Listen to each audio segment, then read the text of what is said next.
Q2 earnings season continued with another giant week of reporting this past week, including some big, very popular stocks out there reporting like Amazon, Google, AMD, SoFi, and more. So in today's video, we're going to do a quick run through of as many of those stocks as I can get to in a short video.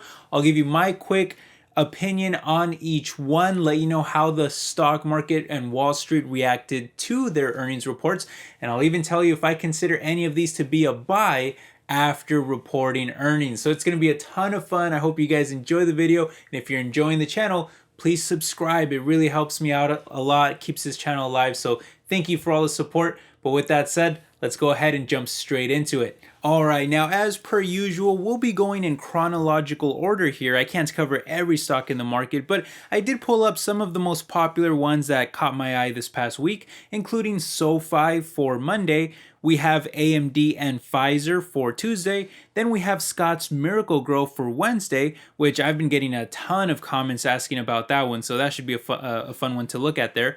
And then for Thursday, we'll finish up with the two giants, Amazon and Apple, which most eyes were probably looking at this past week. But let's go ahead and jump into all of these right now. So starting first here with Monday, we had the popular fintech SoFi report, who really just destroyed earnings, not only beating analyst estimates on both the top and bottom line, but more importantly, they saw revenue skyrocket by nearly 40%, while net income and EPS also rose by north of 50% as well.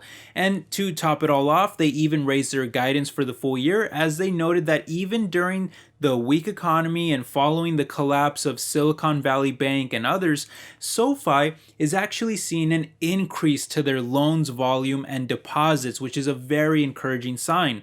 The CEO also noted that they continue to steal business away from the largest banks, which honestly doesn't surprise me. It's one of the reasons why I've invested in SoFi myself, because I see them as a real disruptor to traditional banks and lending and investing. And even now their savings account yields 4.5%, which is noticeably better than most big banks out there. In fact, it's 10 times larger than the national average. So I think the trend will likely continue here, which you can see in their member count still rising over 40% year over year at its already large size. Plus, SoFi is also focusing heavily on diversifying the business as much as possible, with new products and services being launched all the time. Overall, though, the strong report lifted the stock by almost 20% that day, before surprisingly correcting all the way back down to actually finish just slightly in the red for the week. To me, it feels like there was probably a ton of profit taking here, since the stock is still up over 100% this year, but you have to keep in mind that it's also down around like 65% from the highs, so it's still one of my favorite spec stocks to be picking up. However, I've already purchased a lot of the stock before the recent climb, and I've mostly built out the position I wanted, so at a price to sales ratio above 4, I think I'd rather just kind of hold what I have already for now. But if I didn't already own the stock, I'd be buying a little here and slowly adding to it over time if it goes down more, because I think long term SoFi will be a winner. Moving on to Tuesday though, a big one that everyone was really watching was the semiconductor specialist AMD. By the way, rival Intel had just reported the week prior, and their earnings surprised Wall Street as they returned to profitability after 2 quarters of losses. So expectations were a little high for AMD to also put up some strong numbers. But because of that, the stock actually fell by around 7% on Wednesday, as Wall Street wasn't really satisfied enough with what they got. Now, it did recover the following 2 days, which actually left it positive for the week, and so far year to date it's also up a whopping 78%. However, it's also down close to 30% from the top, so the stock price itself has been a bit of a mixed bag depending on how you look at it. Regardless, like I said, those earnings just weren't really good enough to impress Wall Street too much, as they did actually beat expectations on both the top and bottom line, but it was only by around 1%, and year over year sales and profits both declined by 18% and a massive 45% respectively. And what's even more alarming is that this now marks 2 quarters of a revenue decline in a row and 4 quarters in a row of EPS declines, which is pretty bad. Fortunately, though, that's where the bad news mostly ends because if you think about it, the heavy losses are really due to the broader PC market collapsing after coming off of the pandemic, where global PC shipments, especially notebooks, have been in decline for over a year now as demand continues to dwindle away and less people are stuck at home on their computers or needing to buy brand new ones since they already purchased them during the pandemic. And so obviously, as the second biggest supplier of PC processing chips, AMD is suffering greatly from this cyclical downturn. But the good news is that it's mostly cyclical and thus not really AMD's personal fault. In fact, AMD has actually done a great job of competing against rivals like Intel and Nvidia in recent years. And looking forward, it looks like the market has probably bottomed out here and will finally be heading towards an uptick. As such, AMD actually raised their guidance to a slight revenue gain next quarter of around 2%. I know that's not much, but it is at least a sign of recovery. Plus, when you look at how important artificial intelligence is becoming now for these chip makers, well, AMD is doing a pretty decent job there too of attacking that market as they saw their AI engagements rise by more than 7 times during the quarter, with CEO Lisa Su noting that their customers are initiating and expanding AI programs with them at scale. However, I'm still not a buyer of AMD. I do love the stock. My old school viewers know that it used to be one of my biggest holdings, so it's always going to have, a special place in my heart. But right now, I just think that Nvidia is better with more exposure to AI. And while AMD is the cheaper stock with a PEG ratio of around 1.3, Nvidia isn't too far behind at just 1.5. That's in large part thanks to Nvidia's superior growth of 46% revenue growth expected this year, while AMD is actually in decline. Even next year, they still expect 35% growth, while AMD is only at 20%, and that's after a decline year. So it should actually be way easier for AMD to actually be growing more than Nvidia. Again, not a bad long-term stock, but Nvidia is just much higher quality in my personal opinion. Another stock to report Tuesday though was Pfizer, ticker symbol PFE, who continues to see their business struggle as demand for their pepperoni V-shot continues to dwindle away, with sales plummeting by 54% and missing analyst estimates, while profits also crashed by 77%. Outside of pepperoni treatments though, their sales did actually rise by 5%, but it just wasn't enough to offset the lower demand from the pepperoni. So why then do I actually think that the stock will still be a long-term winner? Well, for one, Wall Street already expected pepperoni sales to crash, which is how Pfizer actually beat EPS estimates, and even though sales are falling, the gains have already been made for them as they brought in well over $70 billion just from the single V-shot alone, which they're using to make unbelievably giant acquisitions left and right, which I've shown many screenshots of in several of my videos. And because of that, when you look at sales post-pandemic, even with the crash, they're still expected to do close to $70 billion. That's way higher than the $40 billion that they did pre-pandemic. In fact, it's like 60% higher. So, okay, the company is like 60% bigger now. Is the stock price higher? Is it 60% or even anything close to that higher? Well, not only is the stock price not 60% higher, it's actually cheaper than many different times prior to the pandemic. In fact, you could go all the way back to 2015 and still find a stock price that is about the same as where it's trading today.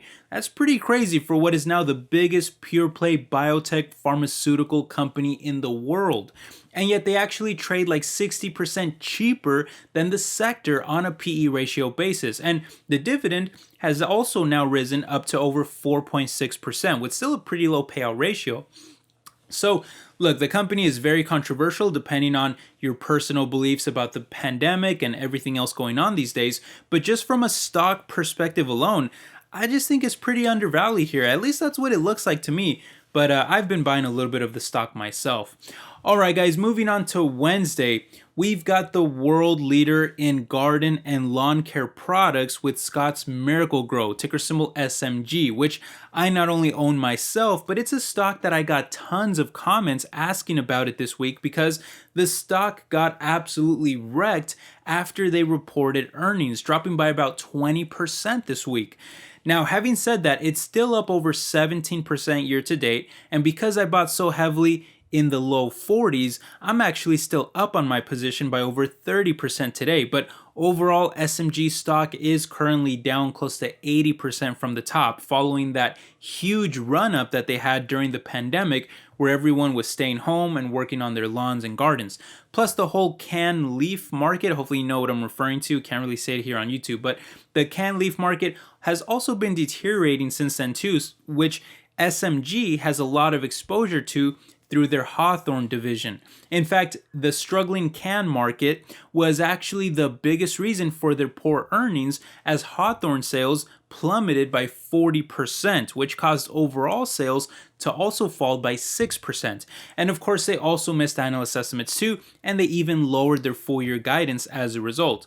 So does that make the stock uninvestable? Well, I don't really think so. There is some risk, but I still think that this is overall a very high quality market leader with easily the most recognized brand in the space, and it's really just being dragged down right now by, I would say, a weak economy, a cyclical environment, and also a crowded can market that is oversupplied. But over time, these are issues that I do think can slowly correct themselves, and even long term, I still see some future potential even for Hawthorne too. And with US consumer sales up 1% in the quarter and cash flows improving by 700 million, in large part thanks to their cost-cutting initiative called Project Springboard that is having a lot of success, well, it's really looking like a bottom has probably been reached, and the company will be in healthier shape for growth, I would say, in the future. And with the dividend having now risen to around 5%, I think the stock is more of a pickup than anything else. Really anywhere, kind of close to that dividend yield or higher, I would say is a decent buy. I already have my own position built out, so I'm not really looking to buy any more at this time, but I can understand why others who don't own it yet may want to start building out a position soon, especially if it continues to dip here, considering that it's already trading even lower than the lowest analyst price targets on Yahoo Finance. Alright guys, let's finish up now with Amazon and Apple, who both reported on Thursday, and these were giant behemoths, all eyes probably watching these ones. But starting with Amazon first, I actually included Amazon in my 3 stocks to buy video for August, and one of the reasons for that was specifically because I did feel earnings were probably going to be strong, and luckily that's exactly what happened, as the stock rose by almost 10% following that report, which leaves it up now over 66% this year, although it is technically still down close to around a quarter of its value from its all-time high. But yeah, those earnings weren't just strong, they absolutely shattered expectations, beating on EPS by almost 90%. Unfortunately, a big part of that profit boost was due to the massive layoffs of 27,000 jobs since last fall, which is the largest in its history. But apart from that, their overall business is also seeing massive improvements, with overall sales for the past 12 months actually increasing by a double-digit percent, despite them already doing over $500 billion in sales. Just absolutely mind-blowing numbers that we're talking about here. And just like AMD, it looks like the AI revolution is also benefiting Amazon, who is already the largest cloud provider in the world, and yet they still grew AWS by a double-digit rate there as well.